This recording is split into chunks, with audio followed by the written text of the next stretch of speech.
Hello YouTube, this is the Crazy Cycling Vlogger.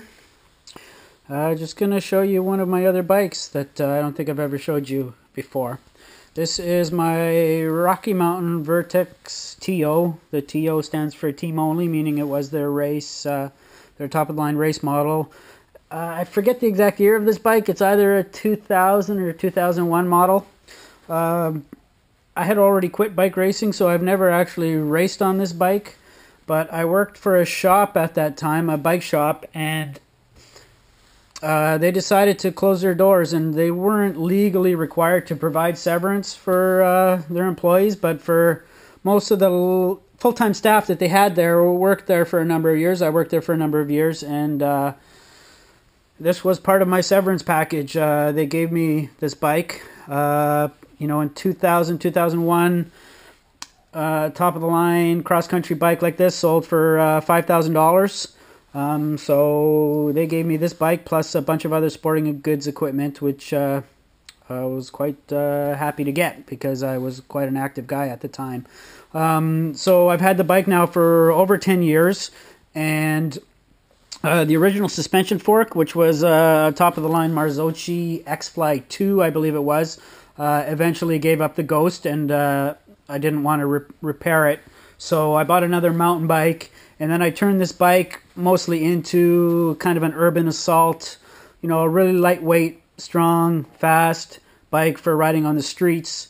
The original fork, I replaced the suspension fork. This isn't the original. This is a new fork that I just bought. It had a dirt jumper fork, which I kind of bought in a pinch because it was the only fork they had in stock at the time that fit this bike.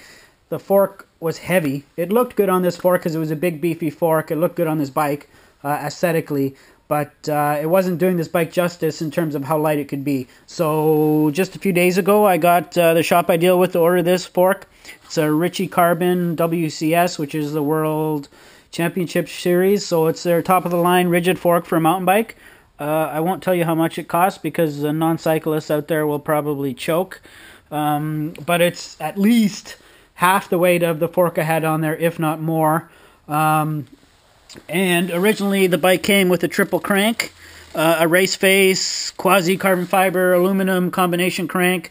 That crank eventually snapped because ultralight bike parts do not last forever. So because this bike is oriented more as a street machine, I replaced it with a single chainring track crank with a 46 tooth chainring, and in the back there I am using a 1226 road cassette, so it gives me a reasonably good gearing range. I could even go on a hillier ride, and I've got some a good wide range of gears to use.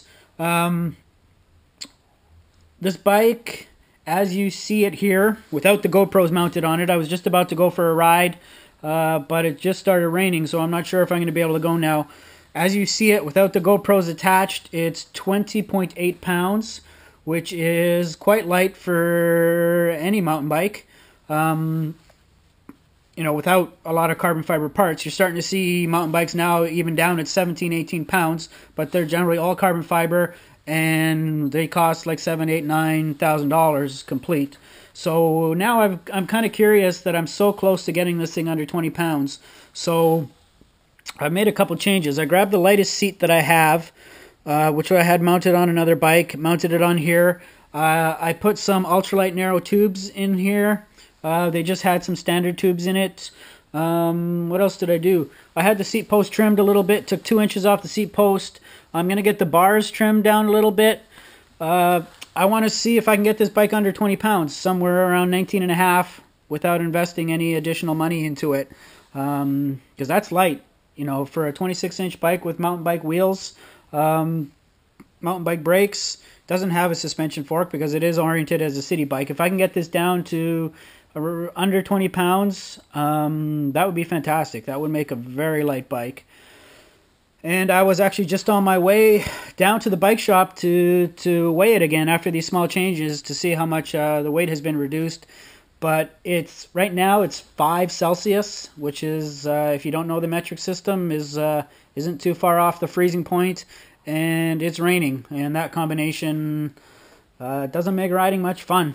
So I'm just going to wait another 15-20 minutes and if it doesn't stop raining, I'm not going to be going. But if it does stop raining or it turns to drizzle, I'm going to ride down there. I have 2 GoPros mounted here. I'll have this GoPro I have in my hands on my chest strap.